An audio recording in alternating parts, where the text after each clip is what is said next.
Before I closed $10 million in my sales career for the likes of Alex Hormozi and Iman Gadzhi, and well before I helped hundreds of closers make $10,000, $20,000, and even $52,000 months with high ticket sales, I wasn't the best salesman. So in this video, we're gonna break down what might be the worst call of my sales career in complete detail. And let's use it as a learning opportunity. That way you don't make the same mistakes that I did. And extra emphasis on the last point, because my team and I, we review 50 plus sales calls every single week. And the same mistakes show up on almost all of them. So as always, let's get into the good stuff. All right, now let's jump into it. There's typically 4 things that I look for at the start of every single sales call review, whether I'm reviewing my own or someone else's. You should be able to identify these things in the first 60 seconds of the conversation. So write these things down. That way, if you ever review your own sales calls, you at least have an idea of what to look for. Now, I will say the biggest leaps that I've ever made with my sales career skill set is always when I have someone else review my calls on a consistent basis who knows what the hell they're talking about. Reason being, it's pretty hard to point out your own mistakes, number one. Number two, if you knew what mistakes you made, you wouldn't have made them in the first place. More specifically, the person who helped was Sean Boccaccini. He was my sales director at Gym Launch. He was consistently the top rep by a lot on the team. He's been in sales for like 20, 25 years, older guy, and he's now one of the trainers inside of Learn Sales Group. So you could have Sean, my very first sales mentor, review your calls twice per week in Learn Sales Group. Now, granted, this call is from 2021. I was selling Iman Gadzhi's offer. So for me, it's pretty easy to point out my own mistakes in this call. But the 4 things that I look for at the start of every single sales call is very simple. Number 1 is frame control. Whoever owns the frame wins the game. Essentially, am I controlling the direction of the conversation, or is the prospect walking all over me and attacking me with questions at the very start of the call? So let's see if I have frame control, number 1, in the first 60 seconds.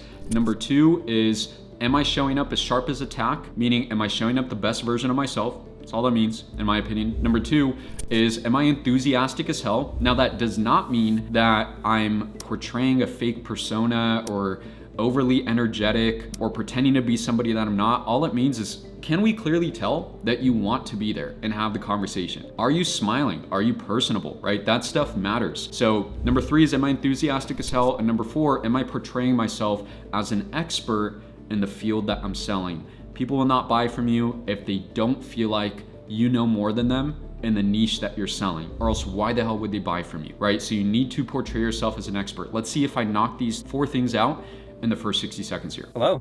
All right, what's up, bro? Hi, how are you, man? I'm doing well. Nice to meet you. Meet you in person as well. How's everything? Everything's been good. Monday morning for myself is going well. How's your Monday been? Oh, it's good, man. Just busy with work, little meetings here and there, but not too much else. Busy's a good thing. I try and tell myself to keep me pushing here. So Uh, where are you calling from, man? Oh, Chicago. Chicago. Okay. Yep. At Central Time? How was that? Central Time in Chicago, correct? Yeah, Central Time. Yeah, it's around Could you hear? Oh, my bad. Didn't mean to cut you off. Yeah, I can hear you fine. Can you hear me? Oh, okay, cool. Yeah, I can hear you good. Okay, perfect. All right, cool. Well, Chicago, are you born and raised in Yeah. Chicago? Pretty much the same area, like north of the city. Been here for about 20, pretty much my whole age. I wasn't born here. I grew up here. I was born in Iran, and then my family moved here when I was about like 3, 4 years old. So yeah, Okay. so I think the majority of my life, I pretty much grew up here.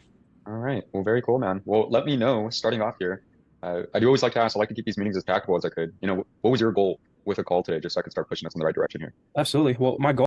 What was your goal with the conversation? That's always the first question that I ask. Realistically, what I'm looking for when I ask that question is, I am looking for help with ABC, right? If they don't say that, then I need to re-ask the question. Like, for example, right? If I say, hey, what's your goal with the conversation? And like, oh, I saw your guys' website. I saw an ad. It looked cool. So I'm just checking stuff out. That's what we don't want to hear, right? That's called a tire kicker. We want to frame the prospect right away as in like, well, I'm here because I need help with ABC. And so if you ask like, hey, what's motivation for booking the call? What's your goal with booking the call? And they give you some like runaround BS, like, oh, I'm just here to waste your time. You need to follow up with asking, okay, cool, man. I mean, listen, you could have always just looked at the website for more information or Q&As, but what do you actually need help with when it comes to running your agency, right? Let's pivot the conversation right away into I need help with ABC. Super important. Now, the 4 things, I think I checked all 4 of them off. Let's see if you remember them. Number 1 was, do I have frame control? The best way to hold frame, you'll notice this, right? Look at any of the sales call recordings that exist on my YouTube. All I do when someone joins the call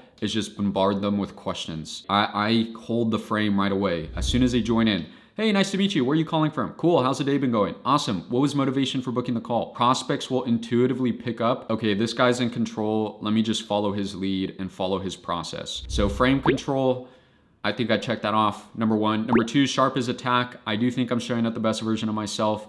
Granted, this was from 2021, so I look young, skinnier. Now, number 3, enthusiastic as hell. I clearly want to be there and have the conversation. I'm personable, I'm smiling, right? So enthusiastic as hell, checked off. Number 4, am I portraying myself as an expert in the field that I'm selling? The best ways to do that is by, number 1, and most importantly, asking really good questions about the niche you're selling throughout the call, right? Number 2 is by holding frame. So there's a lot more of the call to go for me to continue portraying myself as an expert, but so far, I definitely think I have. Now, let's see what he responds back to my question of, hey, what was your goal with booking this call today? And remember, what we're looking for is like, you know, Alex, I'm here because I need help with something, and I feel like you guys could help me.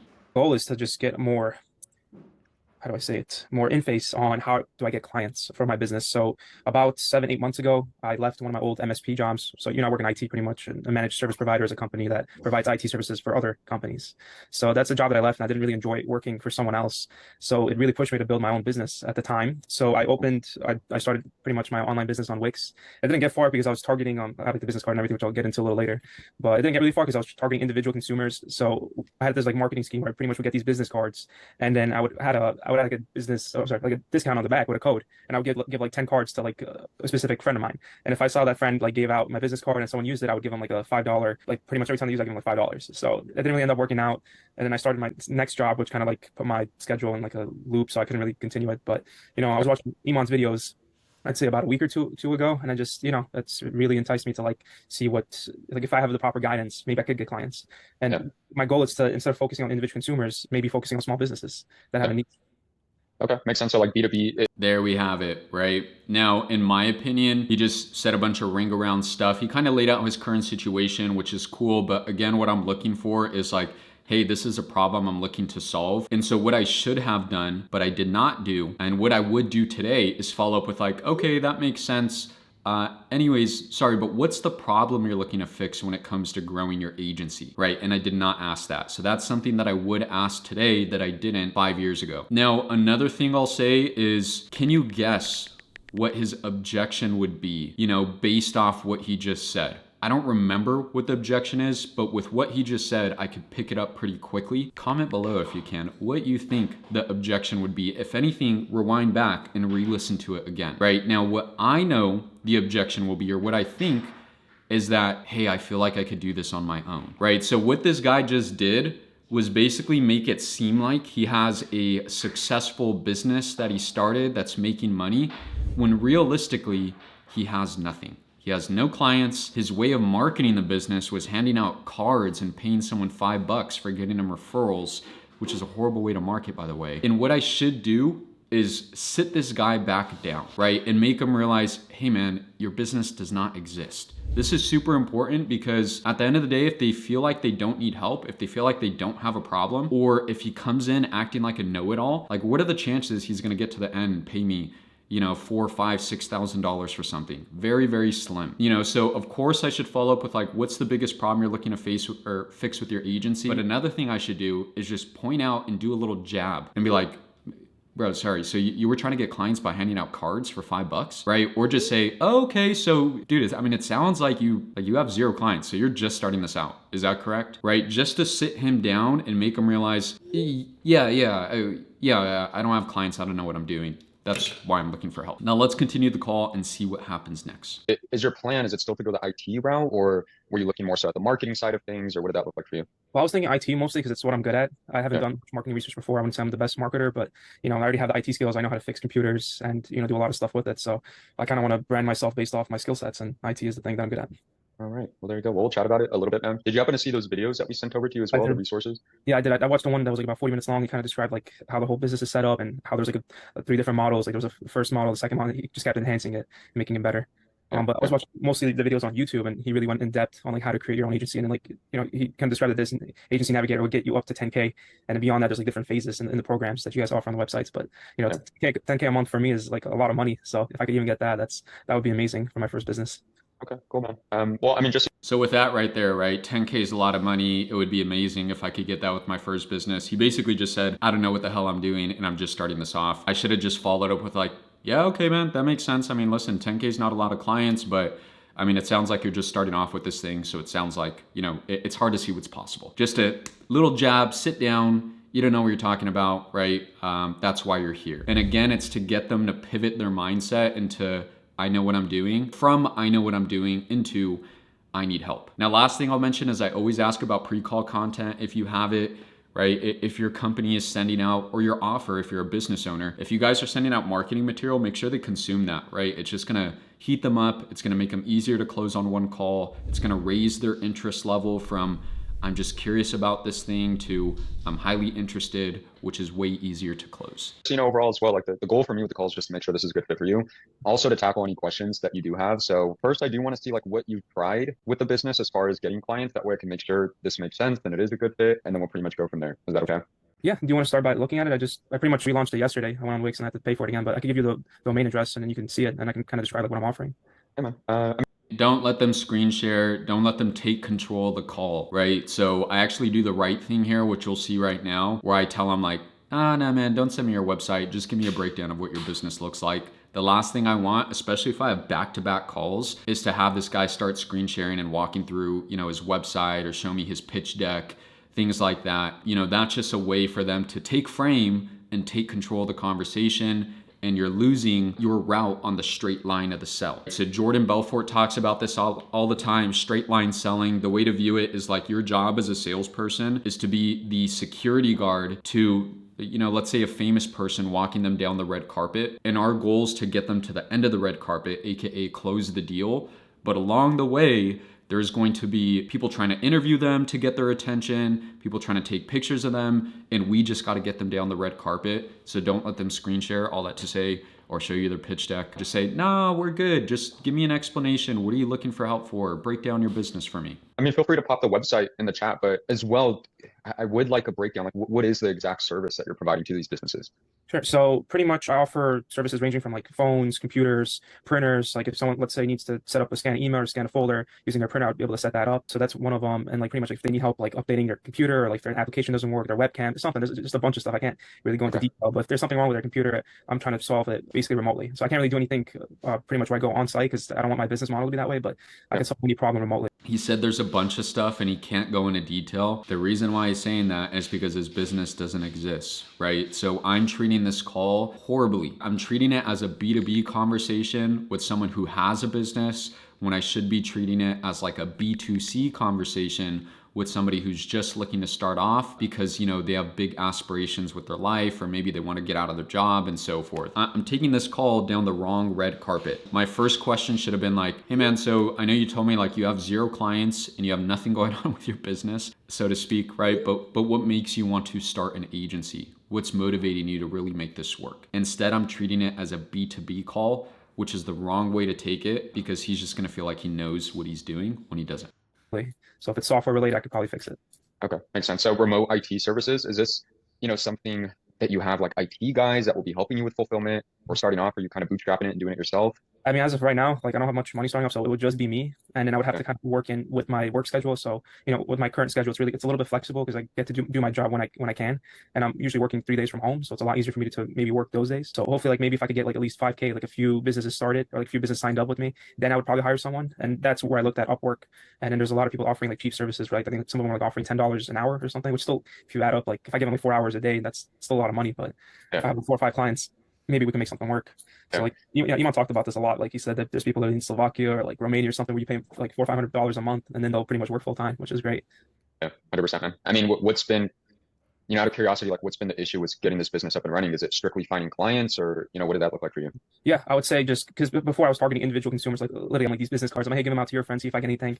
As far as that guy was, people looked at my website and that was it. Like I tried the whole Instagram, I tried that, but I didn't go past. I didn't do like cold calling. I didn't target like individual businesses. I didn't really try to sell myself. So I wouldn't say I was that committed towards it, only because I didn't really know what I was doing. So Yeah. it was my first time doing anything like this. But Yeah. Well, that's normal, right? Like if it's your first online business or your first time doing outreach, a lot of times IT guys, it's like, hey, you get your clients handed to you, right? So you don't necessarily have to sit here and look for them. I guess like Right. Instead, what I did, which is horrible, is I okayed bad behavior. You never want to do that on a sales call, right? So you never want to tell someone, oh man, like your current situation, that's totally okay. Everyone starts out like that and so forth, because all we're doing is okaying bad behavior rather than making them realize they need to make a change. So what he told me was like, oh yeah, I haven't been committed and I haven't done anything to grow this business. And I said, yeah, that's totally okay. That's how everyone is. You're just starting off.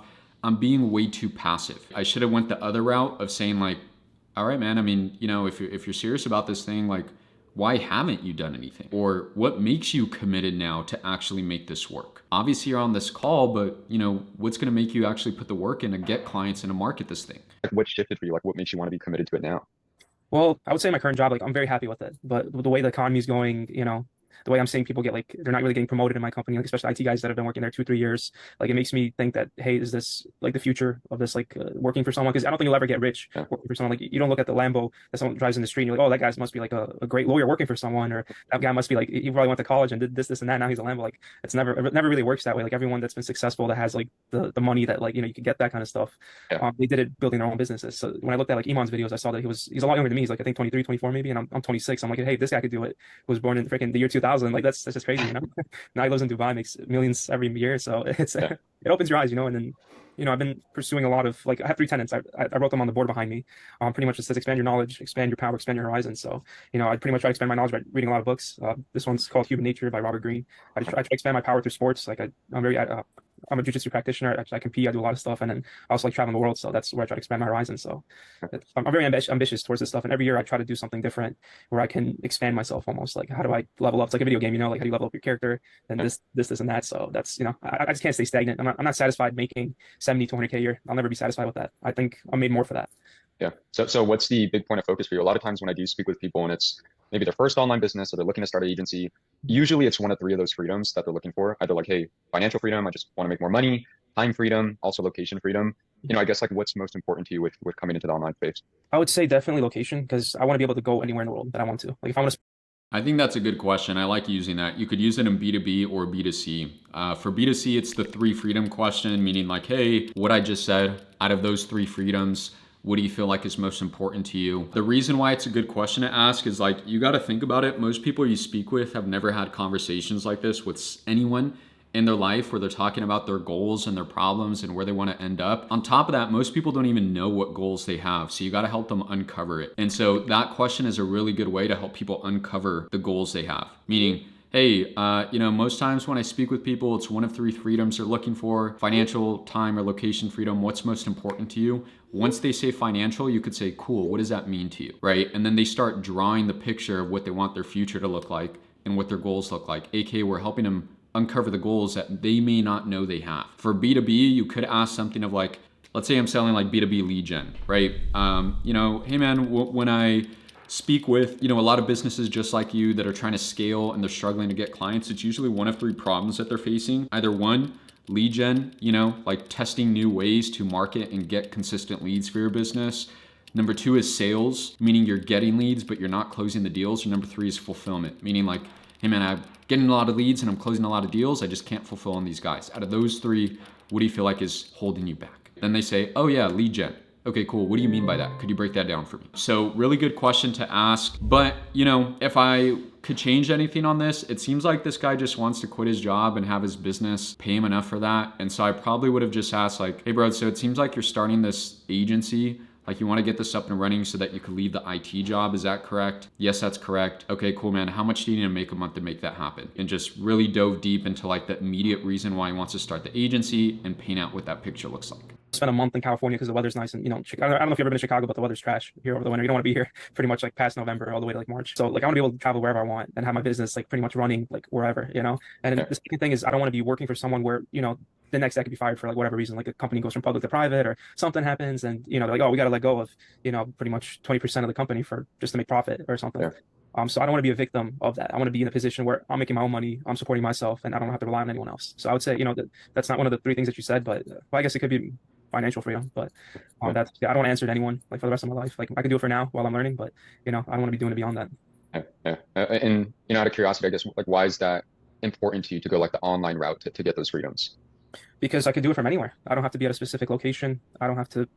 Yeah, I mean, that's pretty much the most important thing. Like I could be anywhere, Yeah. and because Iman also talks about this, like when you're online, your business can be anywhere you want it to be. You can be anywhere, and the business can be anywhere. I could be helping out people in London or UK if the hours align. If eventually my business expands where I'm having people go 24/7, that would be great, So that's the most important thing. There's a influx of cash inflow. It's like there's no limit on it. Like whereas if you were working in a specific location, hey, you can only target these markets. This is how much they can pay you, and you got to be at the location to help them out. So I think that's the most Like important. I always say that if somebody gives you a vision for their goal, you need to attach a number to it, right? So my follow-up question should be like, how much do you feel like you need to make so you could accomplish those things, lead the job, and be able to have those freedoms? On the flip side, if someone gives you a number, attach a vision to it. And so if I were to ask him, hey man, what does financial freedom look like for you? And he says, well, making 30K a month, I'd say, okay, why 30K? What's the vision? Attach a vision to it. And then again, if he gives me a vision, which is what he just did without giving me any numbers, I'm going to attach a number to it. And it's so that we could attach emotion to the sell, right? Because we don't want him buying to be about making 30K a month.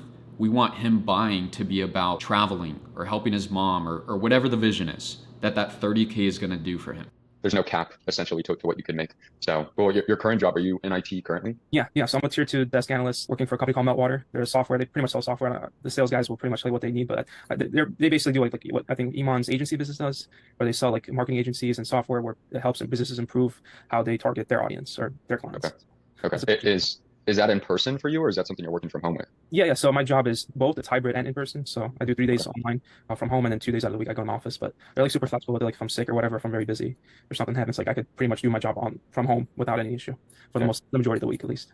Okay, makes sense. So, I mean, with that, it seems like the goal is to be able to transition out of these jobs that you've worked and kind of focus more on the online business. Mhm. Like, what would be the goal as far as income from the online business? I would give you that option where it's like, hey, bro, I could focus on this more so. Yeah, I would say, well, I mean, I'm making about like 70K a year now, which adds up to 5,800 before tax. After tax, it's like almost 4. So, dude, if I'm making like at least 8K a month with this business, that'd be perfect. I could quit my job and pretty much work off with that. So that's yeah. But if I'm doing like at least 2 to 3K, that's nice. That's great. But I don't think I'll be able to quit my job because I need my full-time income as well. I need the health insurance and everything else that comes with it. I mean, even 8K per month, that's 100% attainable with an agency. If you think about it logically, it's like 4 or 5 clients would realistically bring you up to that point, to 8K per month. But cool. So 8K per month is like that first step for you getting there. Now, what's like the bigger picture that you have for the business? You did mention you're not satisfied making 70 to 100K, which, being from the States, I totally understand why. So what's like the bigger goal that you have for the business? For the business, I like how you phrase that question, because if it was for me, like I'm happy having like a very nice car and maybe like a townhouse or something. But for the business, man, like as far as it can go, like I want to be able to hire people and manage the business on my own. I think that's like something really cool that I could do. Like how it's like almost like a plant. You water it and it keeps growing. You never really know when it's going to stop, but eventually it's like a blossoming tree and then like it has apples or whatever. So I don't know yet. I'm just trying to figure out how to plant the seed first and get it to grow. So 8K a month would be perfect for me to quit my job and do it full time. And then beyond that, like I want to start hiring people. Like if I'm making 20K a month, that's for sure. I need at least one person helping me out, at least part time. So, and you'll see, man. Like we'll see where it goes. But I think I have a great idea. I think I have the motivation and drive behind it to do it, and I also have discipline. So, day-to-day thing. Like it's every day I wake up, I want to just move. It's like a shark, can't stop. I like it, man. 20K per month as well. What makes you? Why 20K per month? Why 20K per month to hire the first person? In general, I guess or what would change on your? There's a better way to phrase that question, right? I should have just brought back what he said earlier and be like, okay, man, I understand not everybody knows where they want to end up completely and you just want to make this as big as possible. But you did tell me you want to be able to travel the world and work from anywhere.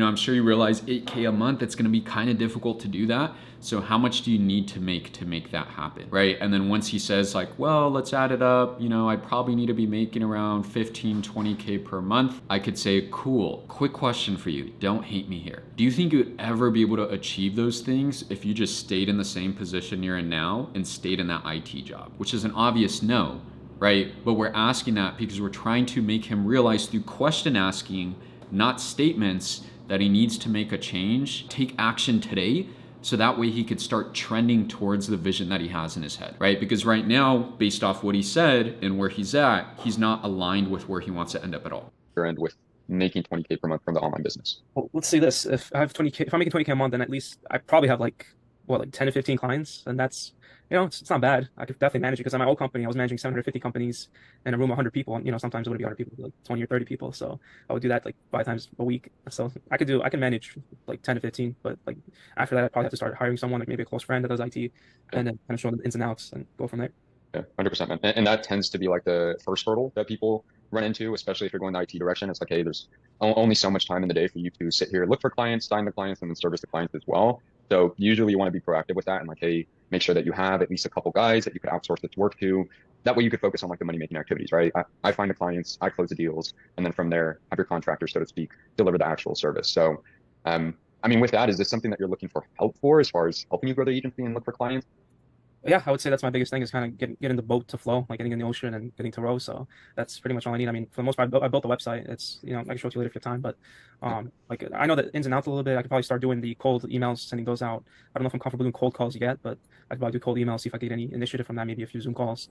But beyond that, like I need a little bit of help, like Yeah. trying to close a deal. I don't like have any paperwork to sign. Like I don't know like how to sign a retainer or whatever. And I think Iman's agency can help with that a little bit. So it's just, getting on the right path and having someone that's done this for years and made millions tell me how to do it because I don't know better, honestly.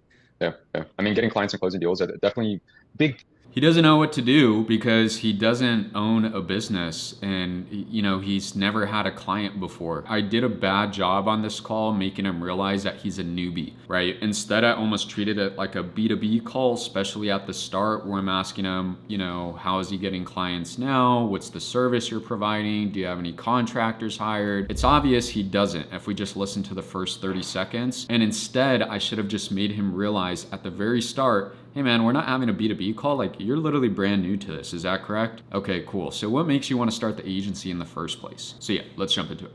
Part of running any business, especially an agency. So yeah, we'll touch on that. But cool, man. I mean, on my end, I don't have any other questions that I do need to ask. Was there anything else that you did want to share about your plans with the agency or anything that I missed in the past couple minutes? What you need help with? No, that's pretty much it. Actually, I do have one question for you. Do you think I need a business phone number or do you think a business email is just enough? For cold calling in specific, Or yeah, like emails or in whatever. general.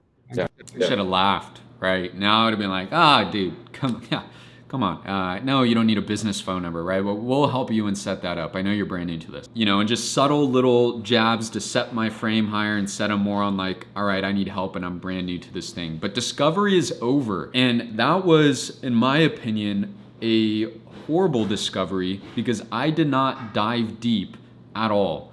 Right? And there's two really big things that I missed. Granted, I remember I had a lot of back-to-back calls this day. And so sometimes you can't, you got to show up to your next meetings as well. So there's times where I look at the clock and I realize like, okay, cool, I'm taking a little long here. I got to cut this short. Now, what's missing in this discovery, two things. Number one, really honing in and getting commitment at the end of the call. Committed that he's ready to start and ready to take action today to make his goals happen. And number two is tie downs. Basically layering in questions of, hey, if we could help you achieve XYZ goal and sign 4 or 5 clients over the next 2 months so you could start making 8K per month and leave your job, is this something you'd be ready to move forward with our team today? Now, those two things are super important in a call like this that's B2C, because some of the biggest objections you get are people with lack of commitment and then people who get scared of a high price point because maybe they've never spent money like this before. And so they tell you at the end of the call, 5,000, I'm not sure, let me think about it. And so the two ways you want to pre-handle these objections on like a B2C call like this, or even B2B as well, right? You still want to do the same thing, is by asking commitment questions and asking tie downs. Asking something like, hey, Bernio, listen, man, do you mind if I say something that may be a little harsh? Once they say yes, you could say, listen, bro, so you told me where you want to end up, that you want to be making 20, 30K per month and be able to travel the world and so forth. You're obviously working a job right now that's never going to get you there from what you told me. Is this something that you feel committed to today, whether it's with our team or not, to start taking action so you could achieve these things? Once they say yes, I'd follow up with a tie down question. Once he says, yeah, Alex, listen, man, I'm totally committed. That's why I'm here. I really need to make this happen for myself. I'd say, cool. And Bernio, listen, if we can make it happen with you and get you those next 4 clients signed over the next couple months, so you could quit the job and continue scaling from there, is this something you'd be ready to move forward with our team with today? I'm basically layering the yes, right? I'm trying to pre-handle those I need to think about it and get commitment throughout the call. I do think people are more inherently good than bad. That's how I view the world. And so if I could get Bro Neil to tell me 3 or 4 times before I even pitch and say the price, yes, Alex, I'm committed. Yes, Alex, if you guys could help me, I'd be willing to start today. Yes, I'm willing to give you a yes or no answer at the end of the call. The chances of you closing the deal raises so much because people do want to stick to their own word. And so you have to ask commitment and tie down questions. You could set up a free business phone number through Google. So we'll have students do that. We teach you how to do that in the program. And then when it comes to actual cold calling, like even something you could do on your own with or without us, there are quite a few different cold calling softwares. For example, one of them is called Phone Burner.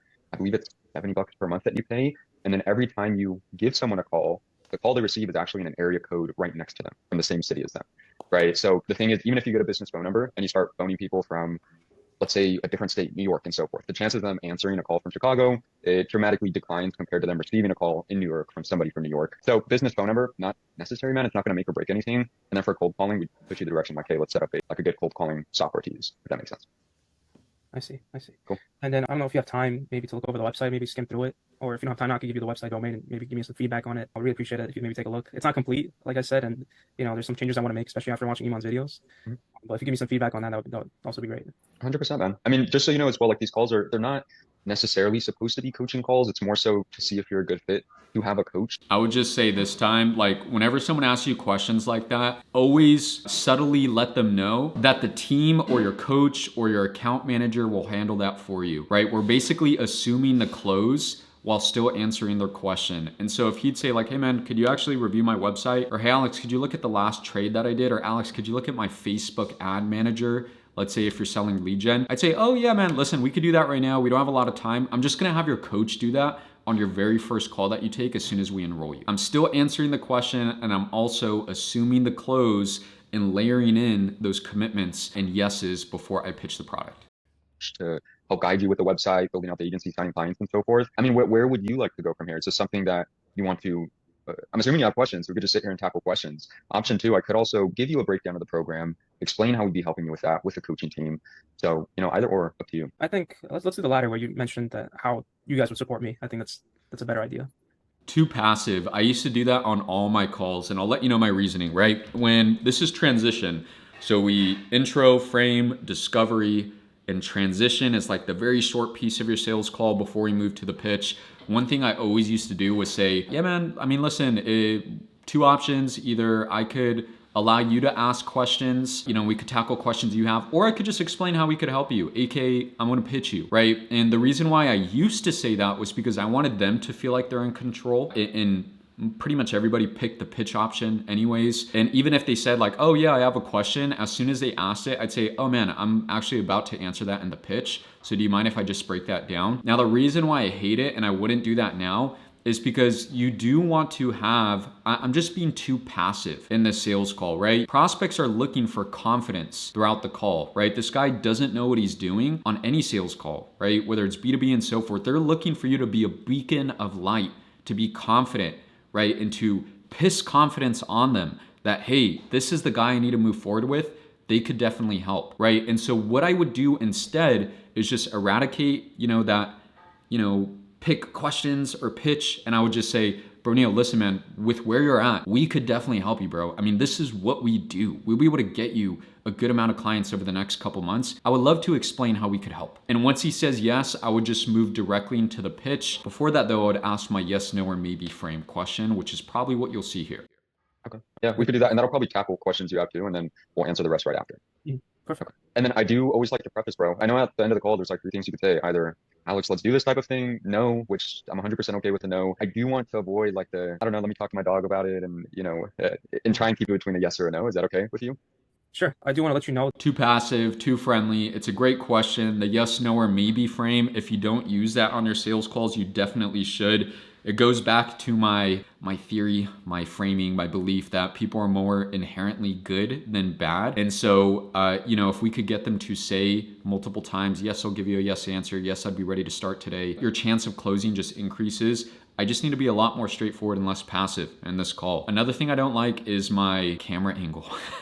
Small thing, but if you're selling on Zoom, I think having the right camera angle does help, because I'm very squared up inside of the call. And I think it's easy as a man for that to be perceived as like you being combative. I think what's better is like turning my camera up a little bit more and just showing like my chest up and a little bit of the ceiling. But let's see what he says to the yes, no, or maybe frame question. That I do need a little bit of time to collect the money, because I know the agency is 1,500, which is a lot of money. But again, if this is something that within 6 months I'm making 4 to 5K even, Yeah. that's a great start. That's a return on my investment. So I still do need to do a little bit more research. But like the fact that you guys even take your time to do a Zoom call with me, that definitely makes me consider it. I just need a little bit of time just to Yeah. put them together. Yeah, man. And I get that as well. I mean, is it more so like what's holding you back right now, like strictly pricing, or more so like needing more clarity or figuring out if this is something you want to commit to? I would say all three. It's like I said, it's very expensive. I do have the money. That's not that I don't. It's just like, based off what you tell me, is this something I'm ready to commit that much for, or is Yeah. this something like, do I need it? Maybe I could do it on my own.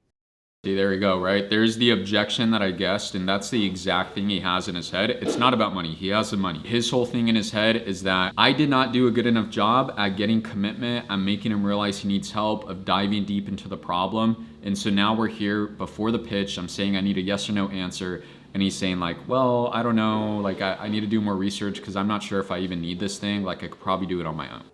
Which, like I stated, I don't really know. But based off what you tell me now, is kind of, we'll determine that. Yeah.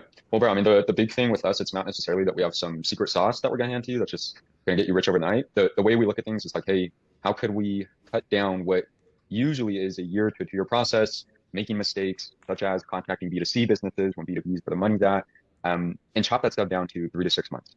Okay, right, and start getting new clients quickly. So the big thing that we do with that within the program is connect students with their own agency coach.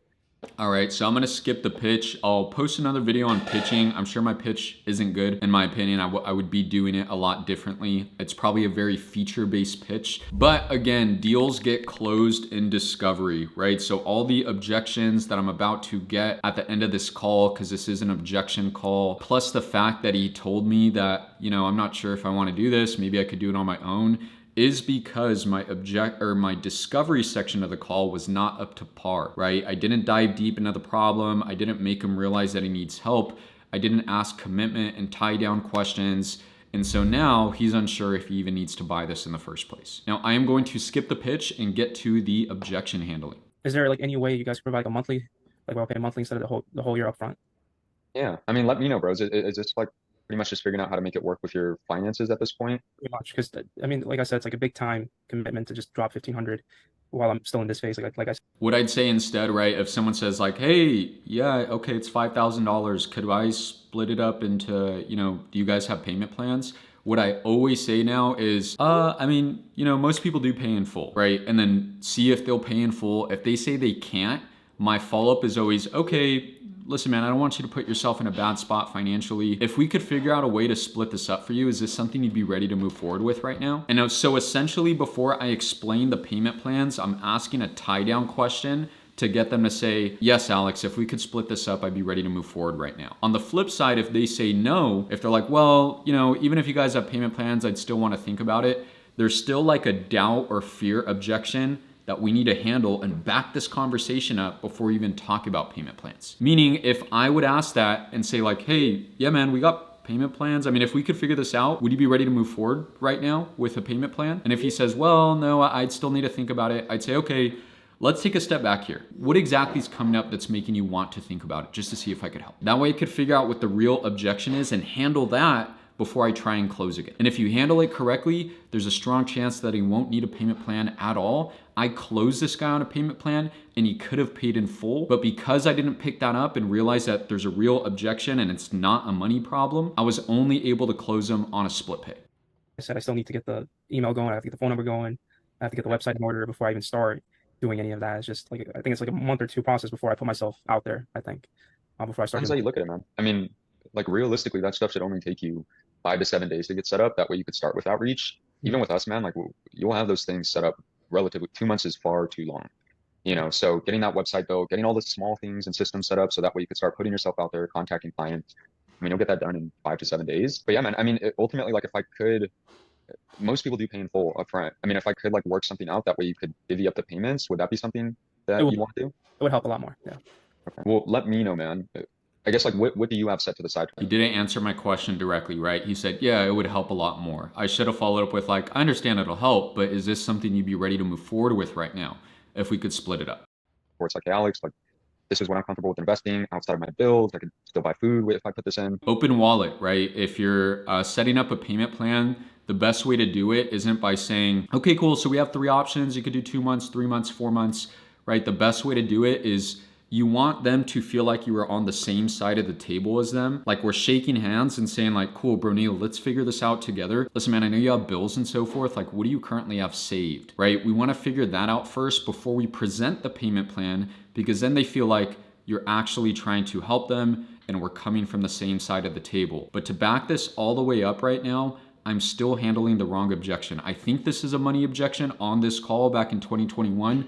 Realistically, it's not. It's either like fear or doubt or feeling like he could do it on his own. And that's what I need to handle. And I probably could have got the pay in full. But because I didn't, I only closed this guy on a split pay. And then even when I show him the split pay, he still doesn't want to move forward.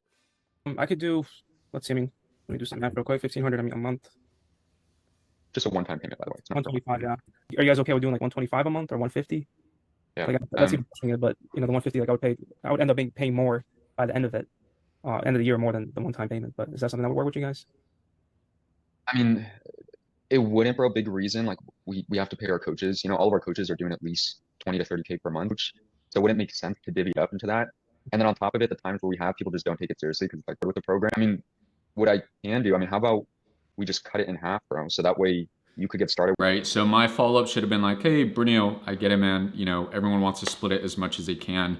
You told me you could pay in full, right? You told me you have all the money saved. So let's back this up because I feel like it's not even a money problem. What exactly is making you feel like this isn't something that you should move forward with, right? Or the correct way to do it would be asking like, hey, Brunio, let's back this up. Like, do you actually feel like everything we have here will help you achieve XYZ goal? And then once they say yes, I'd say, cool, man, I know you said you have the money. So like, what's giving you doubts right now just to see if I could help? So I could get the real objection, right? Of like, I'm just scared, or like, hey man, I just feel like I could kind of do this on my own, or whatever it is. That way I could handle that objection before I go back into payment plans or paying in full.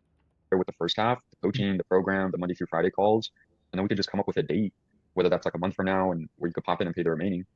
Is that fair? That could work. That could work. So what do we do? It's like 750 or something? Yeah, it would be 775. Yeah, that would make more sense.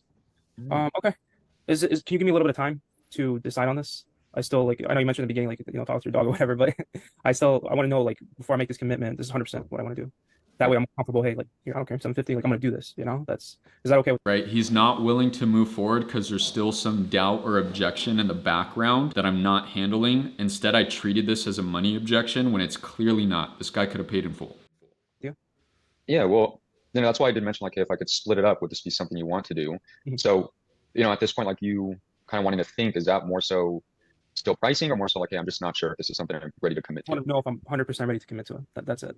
I don't want to, how do I say, like, again, like, I really appreciate your time. I just don't want to be forced into it yet, if that makes sense. Like, I want to do this. It's just like, give me some time to think about it, a week at least, and then I'll come back, email you, because, once I sign up for it, that's it, So Yeah. if that's It's okay. not about forcing you, bro.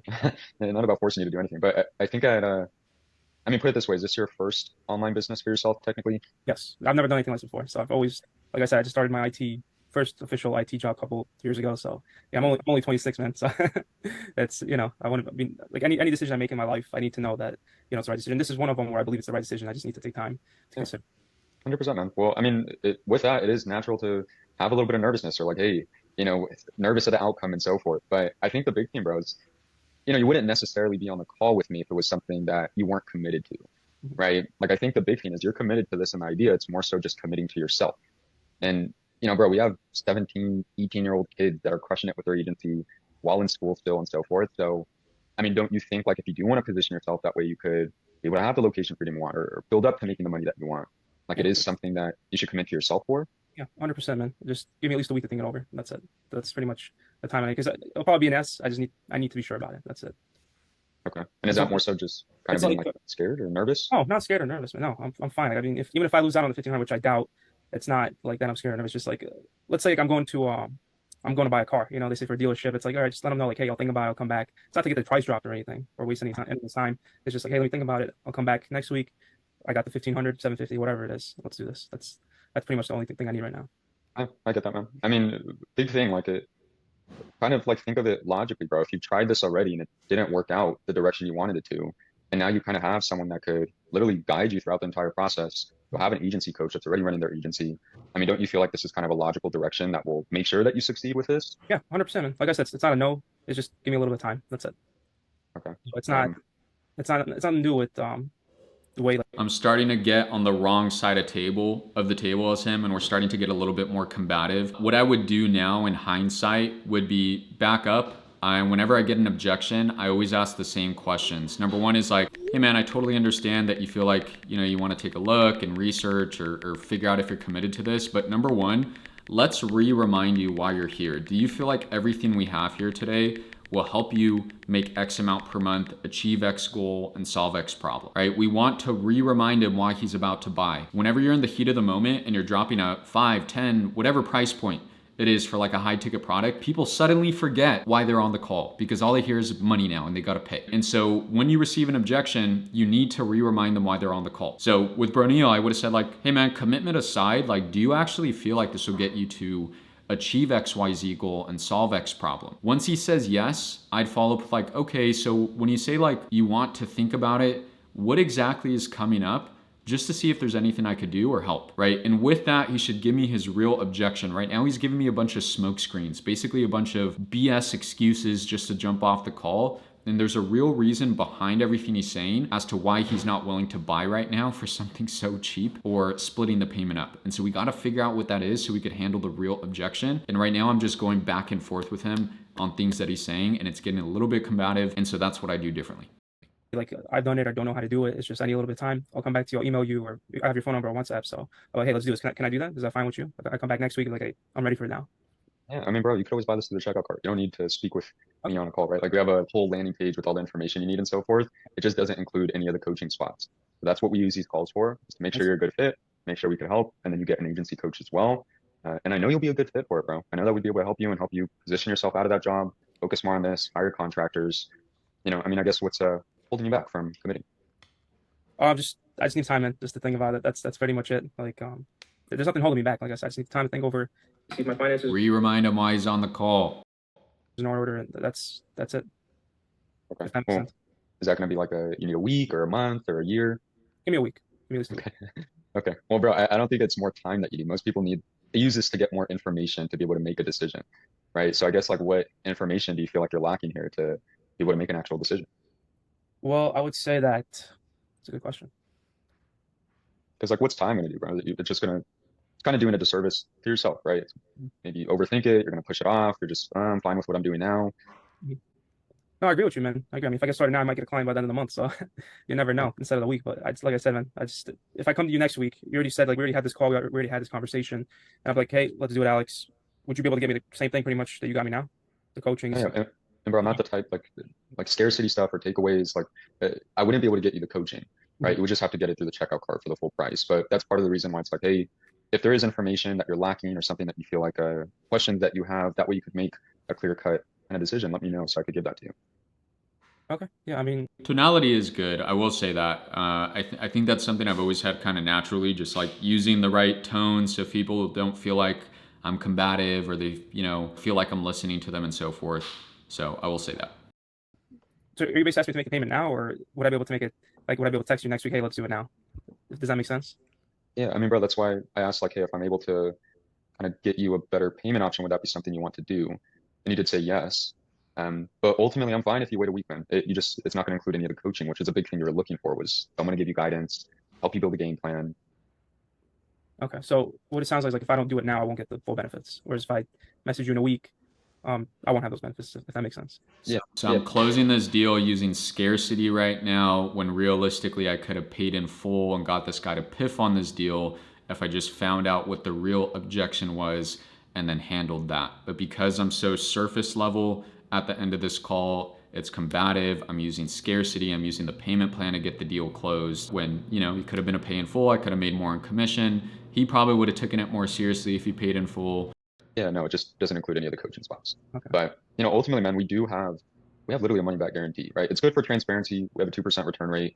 But reason being is because we quite literally hold your hand throughout the process. So, worst case scenario, bro, if you jump in the program, you meet with your coach, you come to the coaching calls, an emergency comes up, you get a full refund. That's worst case, right? Best case, you'll line up with our student average in 40 to 50 days from now, sign your first clients, and we just help you continue pushing from there.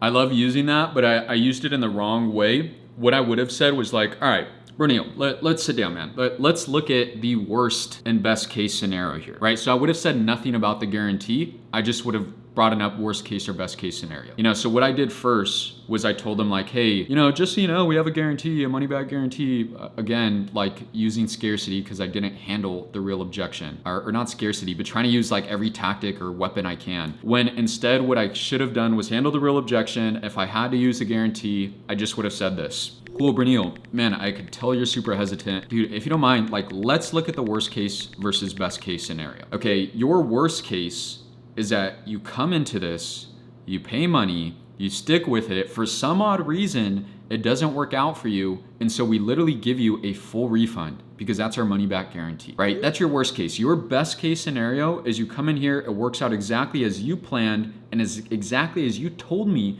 it will work, because you told me it'll work for you, because I reminded you while you're on the call, and you sign your clients, you grow the agency, able to travel and do this full time. What are you scared of, right? And for him, he probably would have been like, yeah, you're right. I didn't know you had a guarantee. And then I would have took it to the close. Cool, let's get this rolling. But I did it a little bit opposite, right? I listed the guarantee first and then started talking about the worst case, best case scenario. Instead, I just talk about that first. So, All right. So if we do, you said 14 days back, money guaranteed? Yeah. I don't like if I see if it's not a good fit or whatnot. yeah, bro. And that won't happen, but it's still good to have there. So you'll still have that money back guarantee. Okay. Yeah. So I don't want to, like I said, if I'm going towards this, like this is something I want to 100% do. I don't want to. I want to be making that money. That's it. I know you do, bro. I know this is something you want to do, and Yeah. we have your back at the end of the day. Okay. Okay. What are your thoughts? You ready to rock? How many? Let me ask a question. Since I'm working right now, how many hours would you have to be committed towards this every day? Yeah. Usually I tell people, if you don't have at least 1 to 2 hours a day, Monday through Friday, 10 hours a week is a sweet spot, which was for myself. I would definitely rethink if it's something you should do.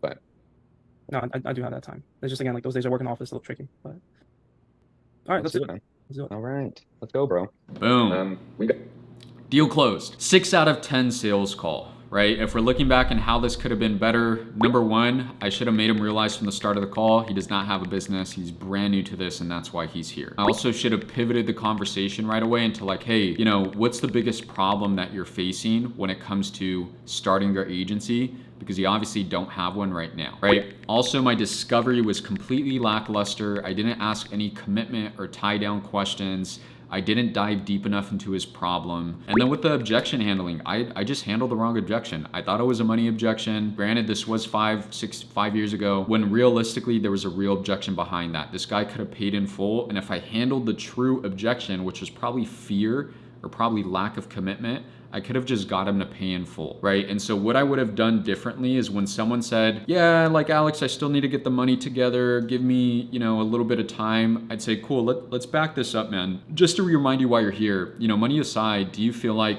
this will actually work for you to get you to XYZ goal and solve X problem? Once they say yes, I'd say, cool. And you said you got to get the money together. You also told me you have the money. So like, what's actually coming up, man, just to see if I could help. Right there, he should give me his real objection of like, well, I bought in something in the past, didn't commit to it, or like, hey man, I just feel like I could do this on my own, or like, hey, I'm just afraid to spend the money. And then you could handle that real objection, then take it back to the close and go for the pay in full. If he still gave me the money objection at the end, then I could have talked about payment plans. But I was handling the wrong objection. Granted, I will say what was good was like my tonality, my frame control, but I do think I was a little bit passive on this call. 6 out of 10 sales call. I think the deal got closed because I was selling for a good offer, to be honest. And with that, you have now seen one of the worst sales calls of my entire career. If you'd like to get the same level breakdown of your sales calls, check out the link in the description to take a look at my sales community where I help people like Jay. Jay just had a $52,000 month